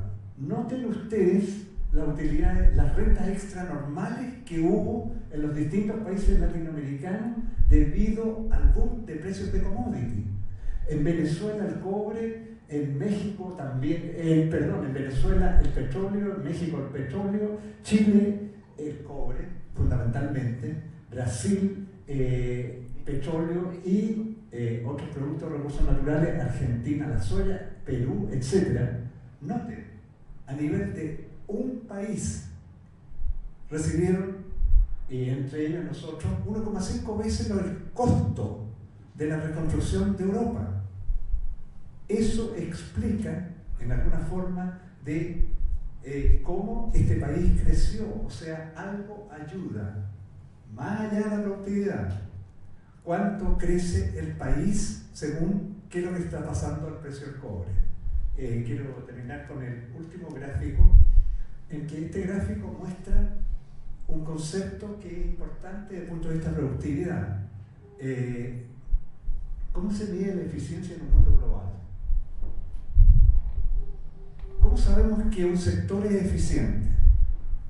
Intuitivamente, en un mundo global, yo creo que el test de la eficiencia viene por qué es lo que es capaz de exportar este país. Y noten ustedes, y aquí nuevamente contra esta visión de que este ha sido un país estancado, aquí estoy comparando siglo XXI con la productividad estancada, cuánto crecen las exportaciones con antes del siglo XX, en que el país no estaba estancado, estaba creciendo. ¿Y cuánto crecían nuestras exportaciones? ¿Cómo es posible que un país estancado tiene un nivel de crecimiento de exportaciones que nos acercamos en un instante a los 100 millones de dólares anuales? Es un país que está estancado. Entonces aquí hay algo que creo que... esa es la pregunta, ¿ok? Yo creo que hay algo que nos estamos captando de cómo medir la productividad en un mundo global en el cual todos los países compiten. El que exporta más en determinado rubro demuestra que es más eficiente en ese sector. Hay algo que nos está fallando en la forma como vemos, cómo medimos la productividad, y también cómo nos ayuda si el precio del cobre, supongamos que India creciera igual que China y empezara a demandar cobre equivalente a lo que ha demandado China. Los dos países tienen similares poblaciones y quieren industrializarse igual India igual que China. ¿Cuál podría ser el precio del cobre en ese mundo. Si el precio del cobre sube y hoy día está sobre los $4 la libra, yo estuve en el directorio de Codelco cuando a principios de 2000 a 2006, durante 4 años el precio, la libra de cobre estuvo a 70 centavos. Hoy día está sobre 400 centavos. Entonces veo la diferencia que hace, el impacto que tiene el precio de los commodities que tenemos en un mundo en el cual los commodities empiezan a ser muy valorados, y dentro del mundo que viene ahora, el cobre va a ser muy valorado. Entonces, si el precio del cobre fuera $8 la libra, se duplica de lo actual. Yo vi cómo se multiplicó por más de 4 veces, desde 70 centavos a llegar a $4. Mundo, para mí no sería sorpresa que llegara a costar $8. ¿Cómo estaría este país? Desde el punto de vista de lo que muy bien planteó Rafael, calidad de vida. Yo creo que estaríamos bastante mejor, aun cuando no estemos aumentando el nivel de toneladas de cobre que producimos. ¿Ok? Lo dejo aquí, abriendo un tema algo distinto.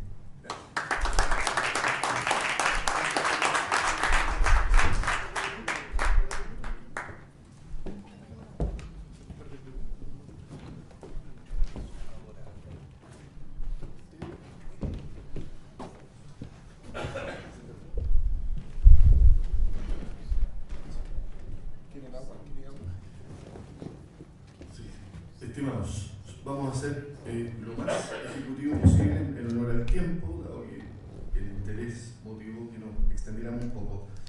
Yo básicamente lo que quería era aprovechar la participación de los expositores y comentaristas, reflejar algunas de las consecuencias que uno queda de alguna manera elaborando a partir de la presentación, tanto la que hizo Rafael como la propuesta de Patricio. Y aprovechando la presencia de Roberto, básicamente, y voy a cuidar el lenguaje precisamente por lo que dijo Pablo, vamos a hablar de productividad laboral, pero yo quería saber, tengo 2 o 3 ideas muy coyunturales que deberíamos ser capaces de intentar, a lo menos, señalar algunas luces. Y me parece que en materia de productividad laboral, que es bastante más cercano y más decodificable, estamos siendo enfrentados por un tema no trivial que tiene que ver con el envejecimiento natural de la población, pero particularmente con el fenómeno migratorio. Y hay una recomposición en el mercado laboral interesante, y quería saber en particular qué dice la evidencia, si es que la hay, respecto del fenómeno de productividad laboral asociado al envejecimiento de la población, la desacumulación de experiencia muchas veces en Chile, y también del fenómeno migratorio. Y la segunda dice relación con algo bien coyuntural también, y que estamos empezando a vivir el ciclo de la expansión de precios de la energía. Y la energía nos va a subir de manera importante en los próximos meses, no solo desde el punto de vista residencial, sino que los costos elevados también se van a hacer sentir sobre las empresas, particularmente las de alto consumo. Básicamente esas 2 ideas quería, si nuestros comentaristas y panelistas pudieran debatir. Yo no sé, igual y yo puedo agregar una pregunta. No, aprovechando que está Roberto acá, que tú, ¿sabías algo de comercio? Sí, tú publicaste algunos papers sobre comercio. No, pues yo el otro día, solo un segundito, es que he escuchado a Rodrigo Valdés, que tú lo conoces bien, ya varias veces plantear en presentaciones recientes, a propósito de lo que tú dices ahí, que sí, yo no tenía mucha conciencia, que si uno mira el comercio internacional chileno, no en términos de sofisticación con respecto a los últimos 40 años, pero que sí en la última década o 7 o 8 años se ha producido, claro, está la pandemia, pero un estancamiento que tampoco en el sector exportador vemos el boom o el auge, para no decir boom, el auge o el nivel de dinamismo que habíamos visto en las décadas previas. Y no sé si tú has mirado algo de eso, pero también lo mencionaba, porque obviamente uno toma como un dato a la cárcel, un país chico como este va a estar abierto, yo creo, en el comercio por 1000 razones, entre ellas porque mejora la competencia de otros países también, aunque no estén acá, aunque se vayan y hayan fracasado, Falabella lo que es gracias a que hay un JCPenney que la amenaza, entre otras cosas. Entonces, para ponerlo en términos de relación con el resto del mundo. No sé si hay algo de comercio que tú quieres decir. Ahora. No, te pasó esto. Voy.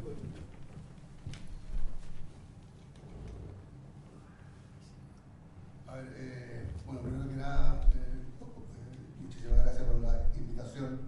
Voy a tratar de ser productivo y tratar de sintetizar varias de las cosas que mencionó Cristian y que agregó Rafael respecto del tema de inmigración y la productividad laboral y inmigración y medios de la energía.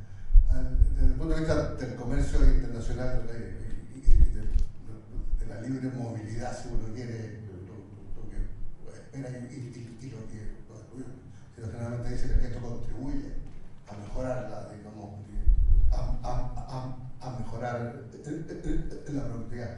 En particular, el tema de los precios de energía, hay varios estudios en un libro que editó Carlos García que muestran el impacto. Y el impacto, obviamente, cuando se mide en el corto plazo, hay una caída de como productividad porque es como difícil ajustarse a esos shocks, pero ya después de largo plazo.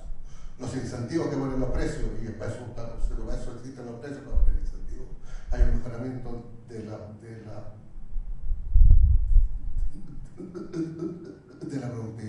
En términos de lo que mostró digamos, Patricio, de las exportaciones, dice, claro, tenemos 100.000 millones de dólares, y no parece que estemos estancados en productividad, pero si uno mira la evolución, se ve que los años en los que creció la productividad, la pendiente de ese gráfico que muestra que es aún más alta, y si uno mira los últimos años, la exportación no crece mucho, entonces dice, si a veces hubiese crecido más la productividad, no serían 100.000 millones, serían 150.000 millones. Ahí el tema de cuál es el contrafactual es bien difícil de establecer. Y obviamente está el tema de cuál es la causalidad, es porque somos más productivos, exportamos más, o porque exportamos más, eso le mete cierta presión a los sectores y eso mejora la productividad. Entonces, esa es mi como respuesta rápida a eso. Y lo otro del tema más como general, nosotros los economistas acostumbramos a hablar de la PTF, de la productividad, y yo creo que por eso nos hace tan difícil convencer a los políticos que toman las decisiones hasta el final de tomar medidas en una dirección u otra, porque estamos hablando de un concepto que no maneja. Y que, como decía, es un residuo, es algo que ni siquiera estamos seguros de lo que estamos viendo. Yo creo que partamos por ponerle nombre a las cosas, y voy a dar como 3 ejemplos, bien rápido, de baja productividad, entre comillas. Lo puse en una columna hace algunos años. En el Tao nos demoramos 7 años para tener una cancha de fútbol nueva. Nos demoramos 7 años. ¿Cuántos años tenemos los profesores para pasar de categoría en la Universidad de Chile? Antes eran 12, ahora son 10. En Estados Unidos son 5. ¿Cuánto duran las carreras? Aquí nosotros tenemos 7 carreras que duran 5 años. En Estados Unidos duran 3 las de pregrado. Acá, si alguien le va mal en un curso, lo tiene que hacer de nuevo. Entonces, hay un montón de cosas que nosotros hacemos que reflejan son la productividad, pero como le estamos llamando productividad, son cosas que están ahí, y no sé, a mí me parece una reforma urgente, reducir las carreras en la universidad. Yo creo que hay una pérdida de tiempo y de recursos ahí que, pero mi como propuesta, si yo puedo hacer una nueva propuesta a la comisión, es que empecemos a llamarle a las cosas por el nombre que la gente entienda, para que sea mucho más factible tomar decisiones en una dirección.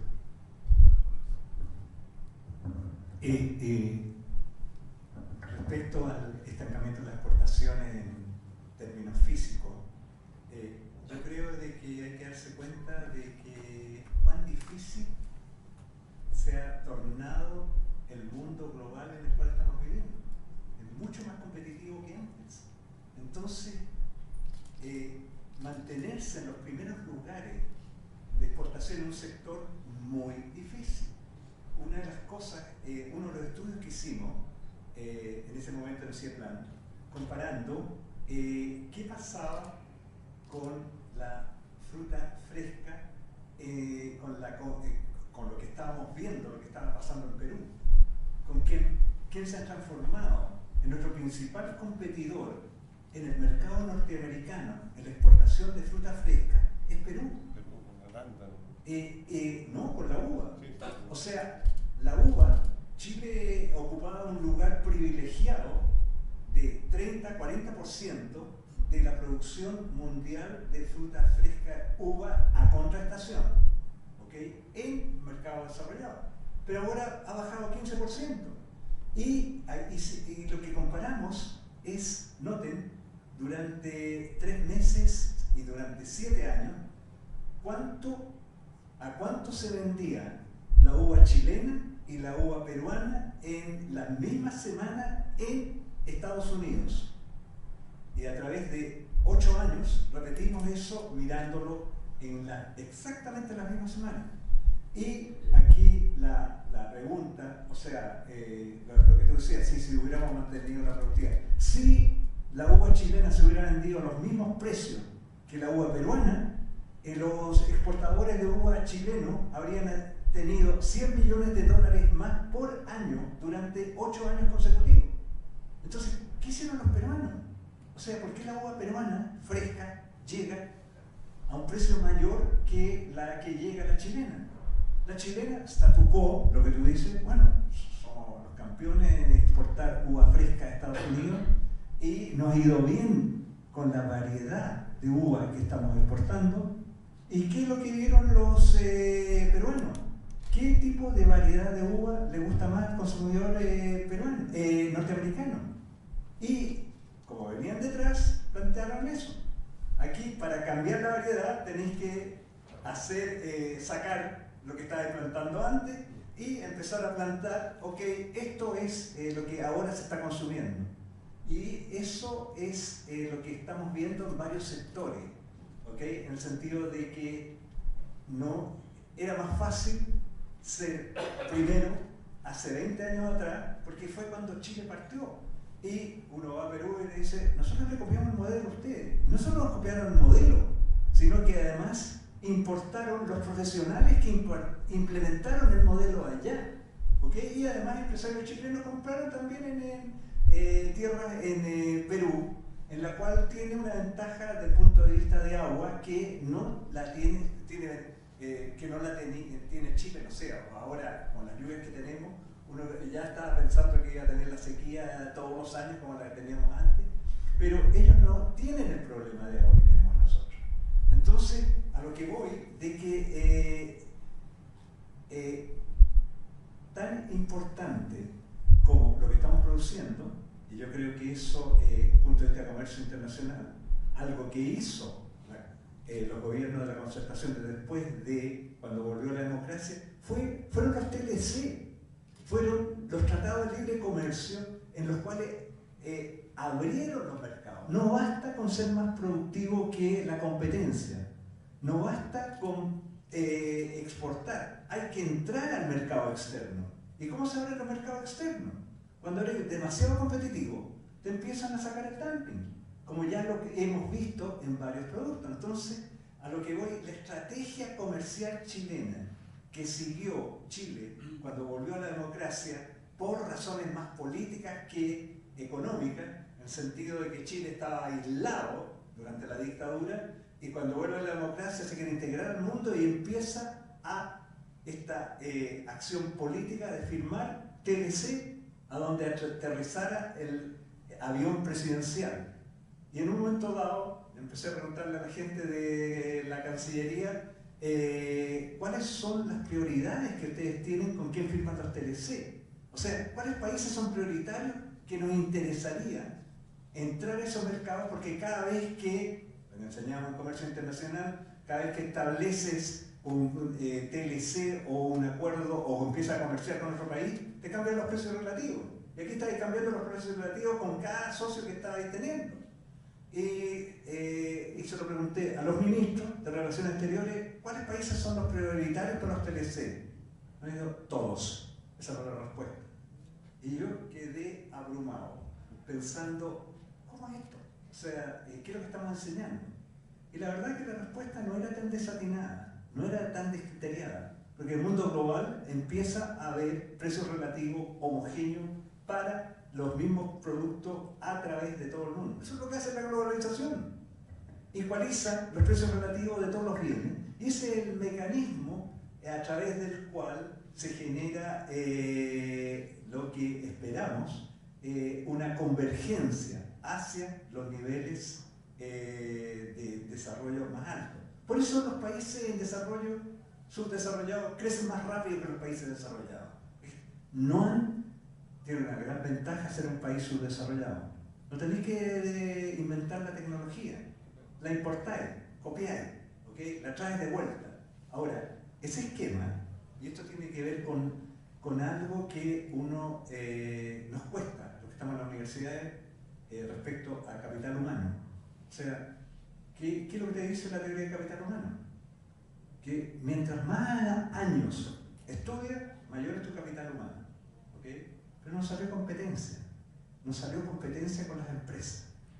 Cuando uno mira esta cuestión de la globalización, de hecho un gráfico ahí, globalización, comparando la hipótesis central de la globalización de la convergencia. Todos vamos a llegar a ser países desarrollados eventualmente, lo cual significa que Chile vamos a tener el mismo ingreso per cápita que Estados Unidos, lo que no está claro cuándo, ¿okay? ¿En qué momento? Bueno, pueden ser 100 años más o pueden ser 500 años más, pero vamos a llegar a tener el mismo nivel de ingreso per cápita de Estados Unidos. No de ahora, sino vamos a converger, porque ellos, mientras tanto, también están incrementando su nivel de ingreso. Pero la cuestión central, y aquí vuelvo a algo que tú planteaste, Rafael, que ¿cómo adquiere capital humano hoy día la gente? Si están dentro de la universidad, ustedes van a estar aquí, los estudiantes, 5 años, 6 años, pero van a trabajar 40 años más, ¿ok? Y el capital humano, ¿dónde? Y aquí aprendí un concepto de los asiáticos, que es, ¿cómo es? Capability, ¿ok? Que no tenemos la traducción en español. ¿Y qué es lo que es el capability? Capabilidad, que es capacidad más habilidad, pero no solo eso, sino más potencial, más know-how. ¿Y dónde lo adquiere? Lo adquiere dentro de la empresa. Para los asiáticos, para los japoneses, particularmente que me tienen el concepto, la universidad de la empresa, es en la empresa donde aprenden a hacer las cosas. Y haciendo las cosas, learning by doing, es como aprenden a hacer las cosas mejor, que es lo que tú planteaste. Y no es metiéndole un año más a la universidad, al revés. Yo aquí estoy con Roberto, totalmente. Yo todavía no entiendo por qué tenemos los exámenes de título y las memorias de título a nivel de pregrado. Yo ahora hago clases en la MBA. ¿Por qué la MBA no hay ningún MBA fuera de Chile en que le exigen tesis a los egresados de los MBA? Ustedes lo hacen lo mismo, que nosotros hacemos la misma tontera. Y en realidad, ¿qué es lo que hace esto? Y aquí hay estudiantes de Derecho, las escuelas de los abogados para titularse, es la carrera más larga que hay, no es 5 años. Tienen que preparar el examen de título y el examen de título lo rajan a la mitad, lo tradicional. Y salen, cuando uno mira las cifras, sacar el título de abogado hoy día toma 9 años. Entonces, ¿por qué las escuelas de Derecho no lo dicen de entrada? Aquí, si quieres salir de abogado, te va a estar 9 años sin título. ¿Y para qué sirve? ¿Por qué tiene ese examen? Le he preguntado a los estudiantes egresados de Derecho sobre esa valla que tiene al final de la carrera, que es de síntesis de lo que estudiaron, de toda la carrera.